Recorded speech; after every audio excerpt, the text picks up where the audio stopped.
have been claiming to be Muslims all of these years, if we look in our own book, the Holy Quran, in the 3rd chapter in the 66th verse, it says, Abraham was not a Jew nor a Christian, but he was an upright man, a Muslim, and he was not one of the polytheists. All right, many times we used to use that.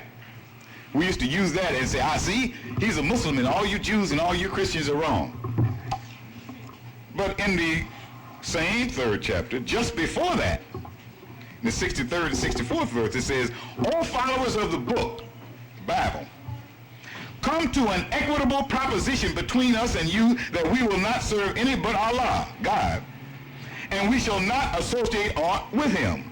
All followers of the book, why do you dispute about Abraham when the Torah, the Old Testament, and the Gospel were not revealed till after him? Do you not then understand? Look at that very closely.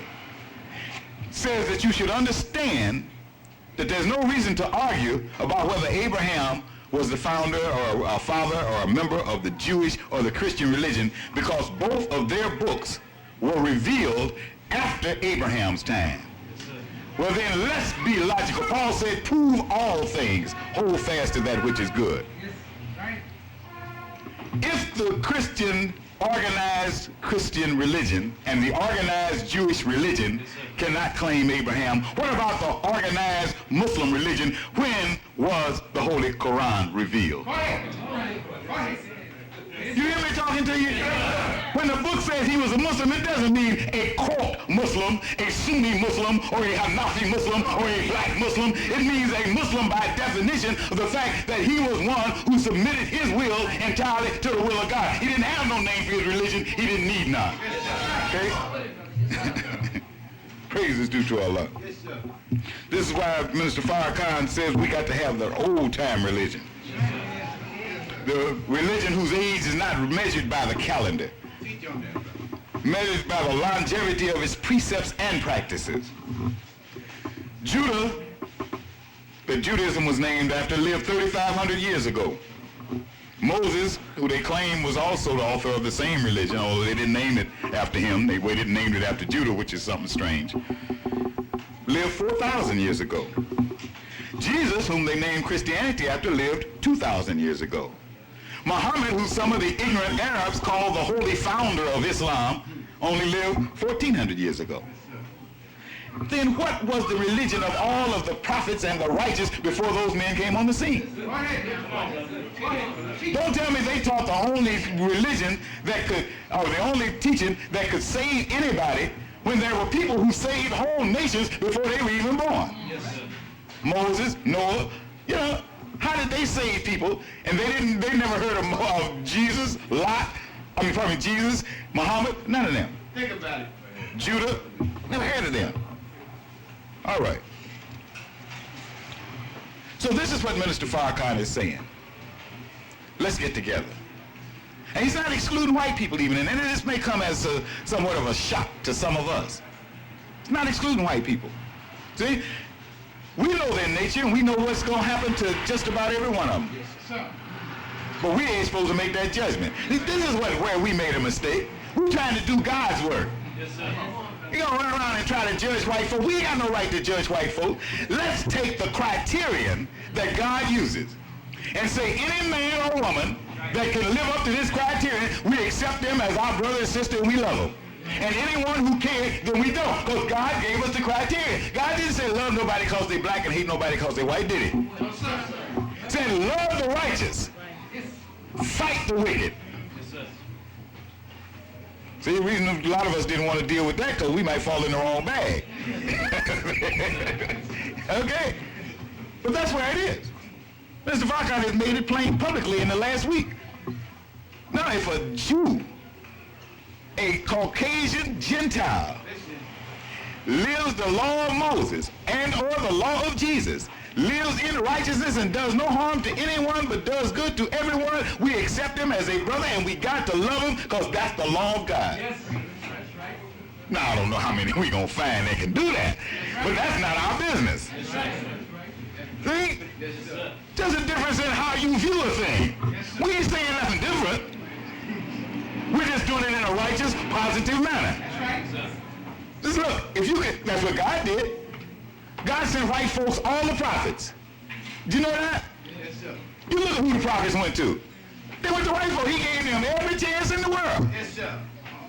Send them prophets. Yes, sir. Say, look, I'm not going to condemn you just because I know that you were created with an evil nature. You can't be just by reading a person's nature and talking about, hey, we're going to execute this. We're going to put this cat in the gas chamber because he's a potential murderer. I psychoanalyzed him and see he got murder in his mind. You can't kill nobody for what's in their mind. That's right, brother. You got to wait till they at least attempt to do that. Then you can judge them. So how can you take a little white baby that's been born? Yes, I ain't gonna lie. Yes, he's born a devil. Yes, sir. Make that clear. Yes, he's born unrighteous by nature. Yes, sir. But has he done anything? That's right. That's the question. Has he done anything? See, this will keep us from persecuting people as we have been persecuted. And this is another point that the minister makes so strong when he talks about, when he condemns the Jews. He said, how can a people who have been persecuted all over the earth turn around and persecute the Palestinians the same way? But by the same token, you and I have been persecuted worse than the Jews. Then what will we look like once we get a little power? We're going to turn around and do the same thing or worse to somebody else that they did to us. Then that means we should have been persecuted because we aren't righteous ourselves.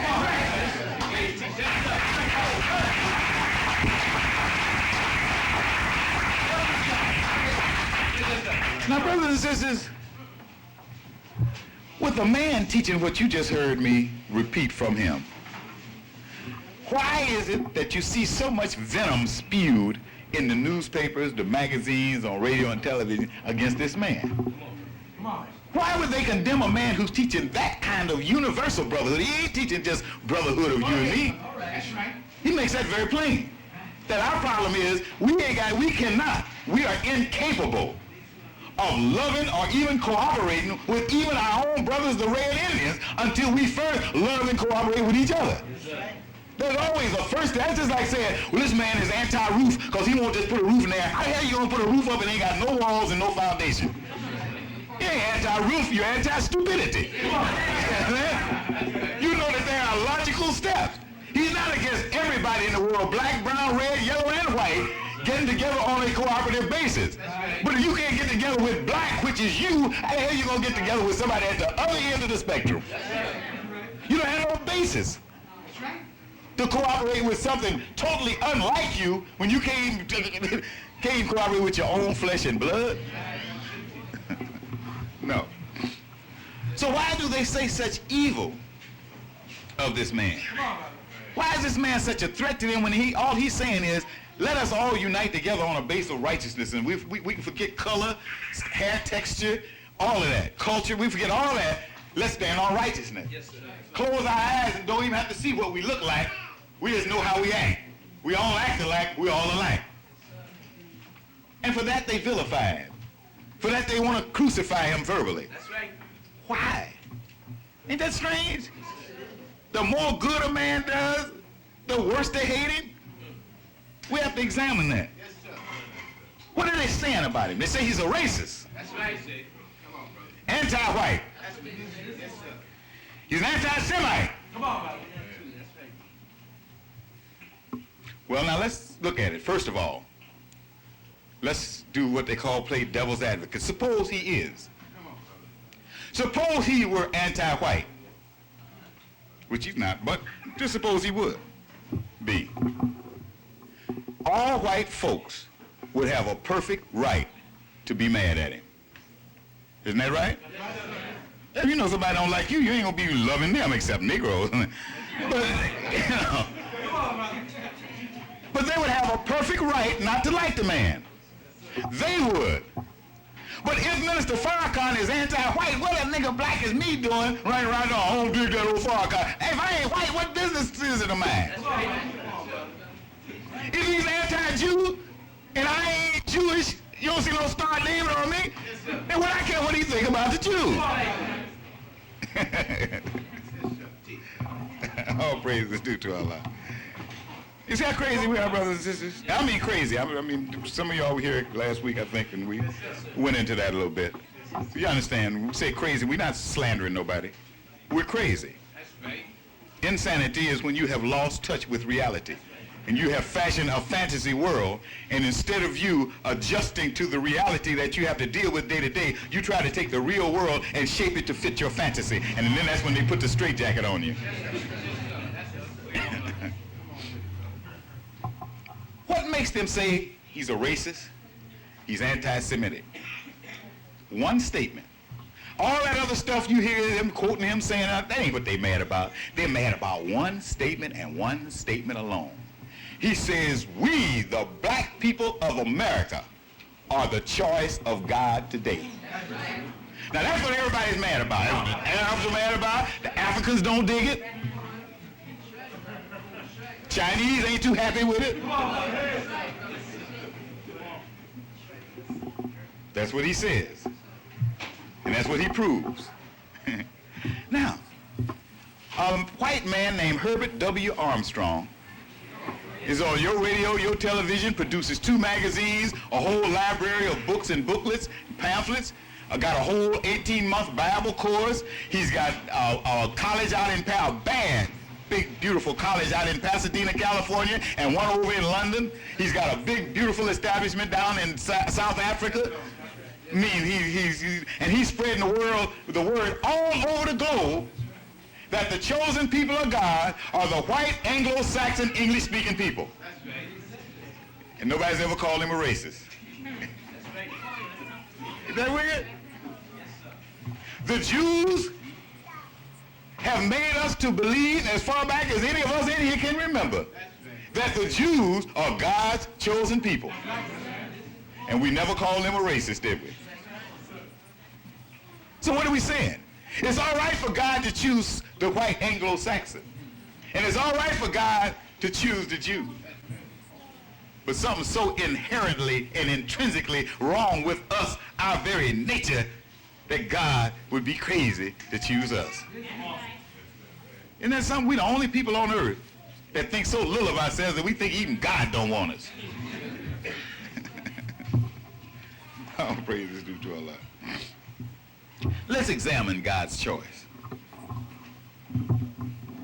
There was a time, and this is what these people do. They take the history and so forth, and then they twist it up a little bit and try to, what they want to do is stay in power. There was a time when the Europeans that Herbert Armstrong is talking about were God's choice to rule. They were. History proves that. They colonized the entire earth. They came out of Europe. They came out of them caves, brothers and sisters. As soon as they learned how to cook and put on clothes, they was terrible. You understand? And they went all over the earth, and wherever they went, they ruled. Biggest China is half the people in the world almost live in China, and they went over and took China, a little bit of England, a postage stamp island, went and conquered China. Now, tell me God wasn't with them. I understand this. This is another thing we get all mixed up. If you deny, see, when the white folks said, yes, we were ruling by divine right, the European kingdoms are in power by divine right. They called it divine right of kings. Y'all studied that in history. And as we got out here and stood on the corners of Harlem and listened to the cats on the ladders and got all black, we wanted to deny that. You can't deny that. You can't deny that.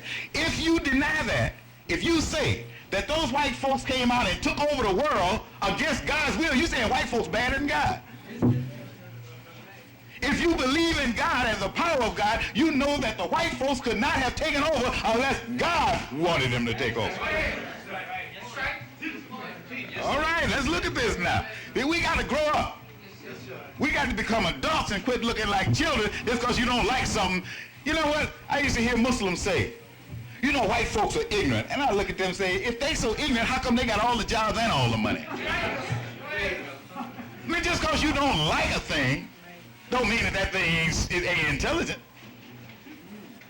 Because you don't like it don't mean it ain't got power. You don't like it so it's going to be what you would like for it to be. No, that's crazy. You got to take it for what it is. Yes, sir. White folks were ordained by God to rule. Yes, sir. For a time. Okay?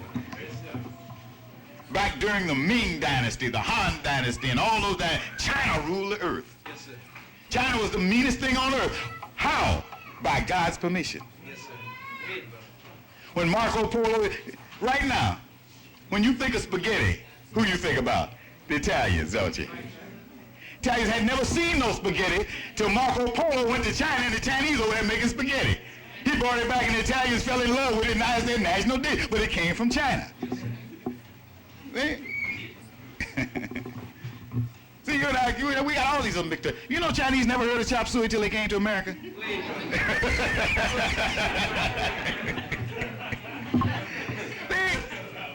We got to get into reality. You got to look at the thing like it is. French frying was not invented by the French. It was a black man in the state of New York, which was now in New Amsterdam, who showed white folks how to deep fry potatoes. I mean, we just got to get into some reality. Yes, sir. We're not going to have a very involved lecture today. All I want to do, I want to make sure that Muslims, that the registered Muslims and the non-registered Muslims, that we all, you know, every now and then we have to come and just get some down-to-earth stuff, just make sure our feet are still on the ground, that we know where we're going. Okay? We ain't no way out sciencing and breaking down stars and atoms and stuff today. No. No. We better break down this ground under our feet and try to grow something out of it.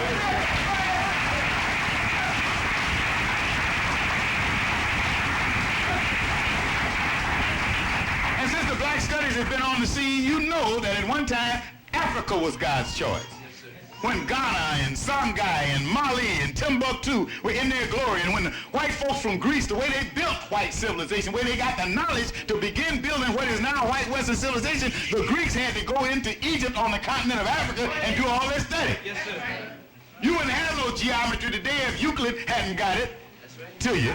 And Euclid learned it from a man named Pythagoras, who learned it from Thales of Miletus, who went to Alexandria, Egypt, and brought it back to Greece. Okay?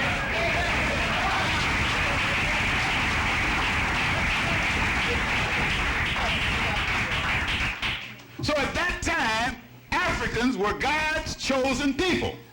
And nobody can deny that. At one point, God chose the Arabs. When he raised up Muhammad, he raised Muhammad up to put the Arabs in the rulership of the earth. Did they rule it? Yes, sir. I hope to tell you they did. Yes, sir. That Moorish concept, your Moor means black. Any of y'all named Moore or Morris, that means black. You got a pretty good old slave name. Moor means black. And when you read in your books about the Moorish conquest of Europe, it's about the black conquest. That's when the Muslims went in and took over most of Europe, all the way up to Vienna, Austria. That's why, see, you wanted to claim kinship with some of them cats. That's why you see the Southern French, the Spaniards, the Italians looking so dark and greasy. Right. Because that's how they stopped them. Listen to me, black man. That's how Charles Martel stopped the Moorish conquest. If you read a good history book, they will tell you that what the white folks were doing was they were burning their fields, the scorched earth policy as they called it. That's where it started. When they would have to retreat from a town because the Muslims were coming. I mean, the Muslims were coming mean. Muslims were coming mean in any force you ever heard of in your life because they didn't have nothing to do but win or die. In fact, some of you know this story. The Rock of Gibraltar was named Jibal el Tariq, rock in Arabic, the Rock of Tariq, after the man Tariq who led them in the conquest of Europe. When they got off the boats, they looked back, Tariq had set all the boats on fire, told them we ain't gonna need them. We either win or die because we ain't going back, okay? Now, that's a fierce force. That's a lot of zeal to have to come up against. So, the Europeans didn't, I mean, they were just getting wiped out. All they were doing was running, but in their running, they were burning up all of the fields so that the Muslims wouldn't have nothing to eat, and they were taking all their jewelry and all. Charles Martel watched them. He said, no, these people have a strong belief in God. They have a religious zeal that you will never defeat. He says, don't burn up your crops. He said, leave your crops standing. Leave some of your riches there, and leave some of your women behind. And when they begin to get rich and greedy and get to live a luxurious life and get to land with these white women, he said they will begin to argue with each other about who is the boss. You hear that? And the reason we need to study that is not because it's a nice little fairy tale, it's because we better be careful today. Okay? That's why they look all mixed up. They got over there and they turned their woman loose on her, mixed them up, and the next thing you knew, the Muslims were being persecuted. They had what they call the Inquisition. Yes, sir. Every Muslim that they could catch, identified as Muslim, they cut their right hand off and their left leg off, or their right hand, left leg, right hand, and their right leg, one on the one side and one on the other, to let everybody mark. These are these fierce folks who came in here and whooped us. Now look what we doing to them. They were God's choice, but they messed up. White girls got them away from God.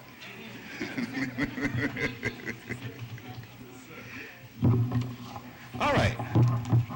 Now, after looking at all of that, we have to ask the question. If God chose the Europeans at one time, the Chinese at another time, Africans at another time, the Arabs at another time, he ain't gonna never choose us? If he don't, I don't want him. You hear me talking to? I can't use him. If he dig everybody but me, then I dig everybody but him. Now, you know, I know white folks made us crazy, but sister, when you really stop and think about it, I mean, I know there's some of y'all that do this, but when you come in your right mind, you stop that foolishness of wanting somebody that don't want you, don't you? Yeah, I know a lot of y'all been into that bag. You too, brother. Man, bro, ain't nothing. Why you good? But I love him, man. I can. Hey, you grow out of that when you get intelligent, don't you? When you start learning and say the first thing you say, well, I don't want nobody that don't want me. And that go for God too. Now you may think that's blasphemy, but that's for real. I don't want no God don't want me. What can I do with it? Somebody don't like me, well, I'll put you on the back. Man, what the hell with you? I'll go find me somebody else. You may say, well, you said he chose Africa, so that was us. That don't count. Because we ain't Africans. Okay, how many people tell you you're African or you're African American or you all? You ain't none of that. We're different people. Okay? God chose Europe to colonize the world. But then after Europe lost its power, who did God choose? America. They used to be Europeans. Now, if their descendants ruled, and then they came to a new land, and then they were chosen to rule, just because our descendants ruled, how does that mean we don't have a right to rule? We're talking equality now, brothers and sisters. That's right. Just as the Europeans had their divine right, don't forget that James Monroe established the doctrine of manifest destiny. When he wrote the Monroe Doctrine and took over all of South and Central America, he said, we're doing it because we have a manifest destiny to rule. Saying what? God has ordained it. And God had to ordain it. Had to ordain it. And you know he wasn't with them. All them Catholics in South America, and they couldn't keep America from taking it over. God had to be with America at that time. Now, as I told the folks at the church dinner last night, I love a song. There's one song in particular that the choirs sing in the churches when I go visit churches, which I do as often as I can, that I really love. They say, it is no secret what God can do. What he has done for others, he can do for you. Now, I dig that. Now, that's my kind of God. Now, we found it. Okay? That's my kind of Lord. You do it for them, do it for me. They sing it and don't even understand it.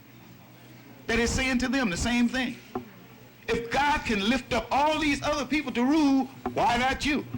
And if you don't believe that, then you doubt the power of God. It's a secret to you what God can do, because you don't believe that what he's done for others, he can do for you. You ain't broke the secret yet.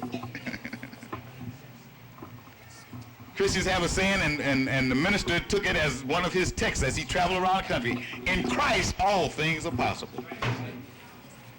Now, you know, either they are or they aren't. Why is it that you think that everything is so possible in Christ if it makes white folks successful? But when you look at our condition, if all things are possible in Christ, then you know that you and I can be lifted from the very bottom to the top. Didn't the book say that the bottom rail shall become the top? Yes, didn't it say that the tail will become the head? Ain't nobody never been behind us. We've always been the lowest on the totem pole, right? Doesn't it say the first shall be last and the last shall be first? We definitely last. Then the book is telling us we got to be first, otherwise the book is lying. Not only can God do it, he got to do it because he said he's going to do it. Praise is due to Allah. The Jews are mad because the minister says we are God's chosen people and not them. All right. They talk about they established Israel because of the law of return. The law of return is very clear in the Bible. God made a covenant with Moses. The Jews had strayed from the way of God. God made a covenant. So you're going to be chased and be a vagabond in the earth. You're going to have to be scattered all over and be persecuted. But if you return to the law of Moses, if you return to the law that God gave to Moses, then I will return you to your land. That's a bargain. Did the Jews ever return to righteousness? Y'all live with them. No, sir. No, sir. Come on, stop. They never did. Plus he said, if you return, if you make the spiritual return, I will send you one called Messiah to lead you on the physical return. Did the Messiah come get them? No, sir. They're not the people. He further said to Abraham that his people, who would be the last choice, would serve another nation in a strange land, a land that was not theirs, for 400 years. Did the Jews ever spend 400 years in bondage to anybody? You say, oh yeah, in Egypt with Moses. That ain't what the Jews said. In the 8th chapter of St. John, the 32nd verse, when Jesus said, you shall know the truth and the truth shall make you free, the Jews said, how you say you're going to make us free? We have never been in bondage to any man. It's 2,000 years after Moses dead, and the Jews are declaring to the world they ain't never been in bondage. So if they ain't never were in bondage, and you don't know nobody after Jesus that was in bondage except us for 400 years, then who's the book talking about that would be God's last choice? I mean, the man is standing on solid ground historically, spiritually, every way you can name. Politically, morally, because the Jews went in and robbed and stole and killed and chased people away from home. That ain't the way a righteous people get a promised land. Not stealing, don't mean they don't have to kill. But they don't unjustly go in and just take a people's land. The stone that the builders rejected, that's us. Now, the Jews have been God's choice, as we say, but they messed up. God told them, you do this, do that. Well, what happened? What about Europe? You know, does he just like to play chess? Does he just like to set people up and to make them great and then say, aha, now you feeling good? Bam, I'm knocking you down. That'd be a cruel and kind of crazy. You'd be kind of off. You know, folks who do that kind of stuff, they're kind of off. You know, like kids, they always talk about little boys, they start worrying about, they like to catch butterflies and stick pins in them and stuff. You know, just cruel acts for the sake of cruelty. You know, big game hunters who go out and shoot something they can't even eat just to shoot it. Why have all of these civilizations risen by the grace of God and then fallen by the command of God? Because whenever God lifts up a people, he places condition on their rule. With power comes responsibility. And if you don't live up to your responsibility, you don't have the right to rule. And that's what has happened to all of them. When the Europeans were colonizing the earth, they did not rule the people with justice and equity. They robbed the people of all of the resources and got rich themselves and brutalized the people. America has done the same thing with us as well as their colonies. Puerto Rico, all them other little islands out there. They had Panama for a while. They had Cuba, the Dominican Republic, Grenada, which they just invaded. Yeah, they haven't served with justice. The Chinese had these 1,001 torture methods that they put on people and stuff. They weren't righteous. Don't care how powerful and how smart you are, if you're not righteous, your arm's too sharp to box with God. You understand?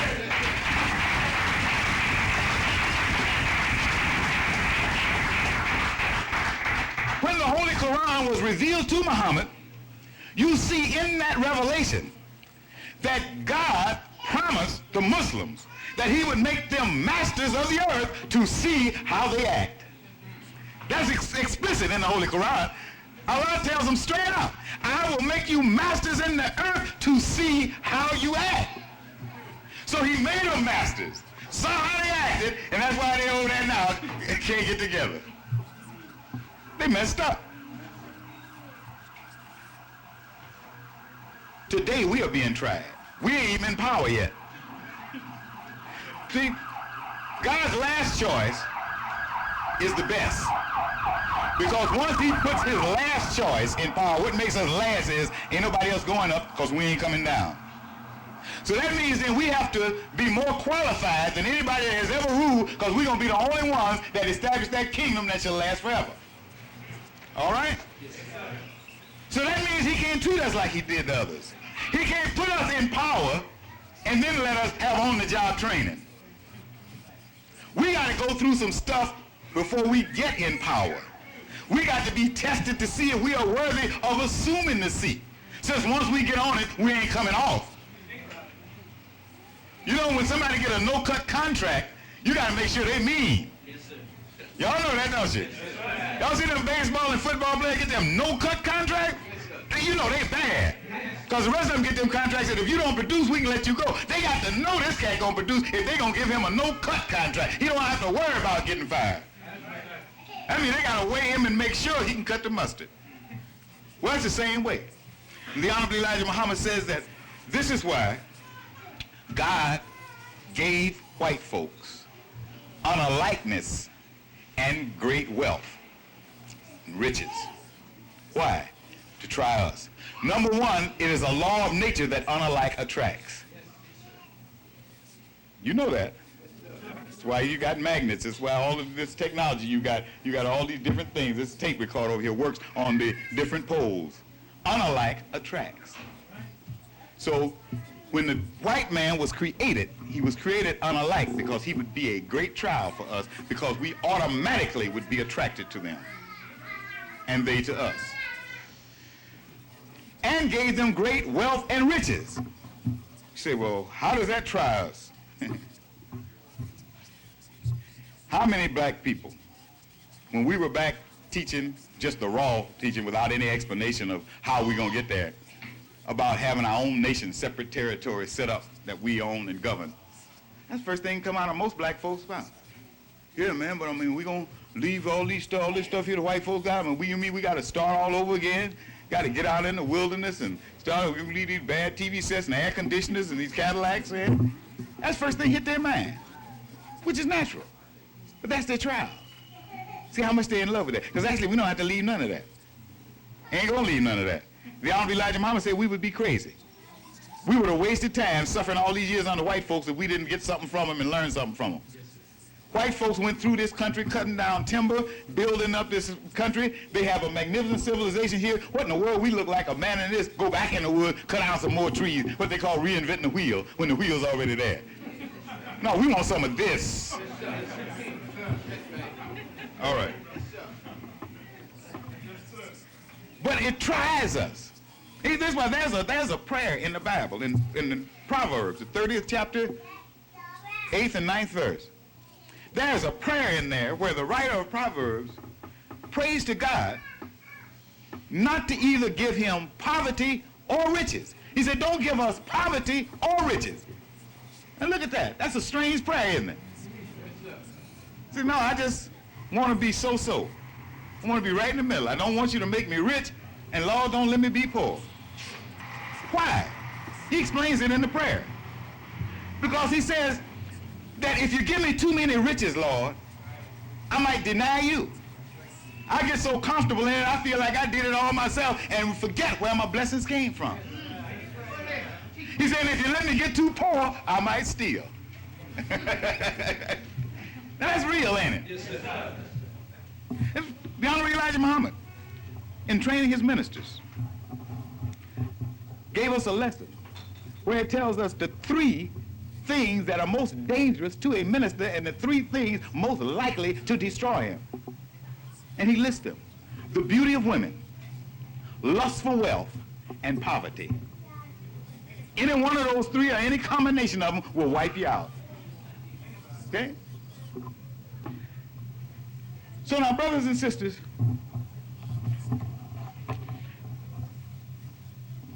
we must be rulers. To be rulers, we're the first ones who have to get the qualifications before we rule.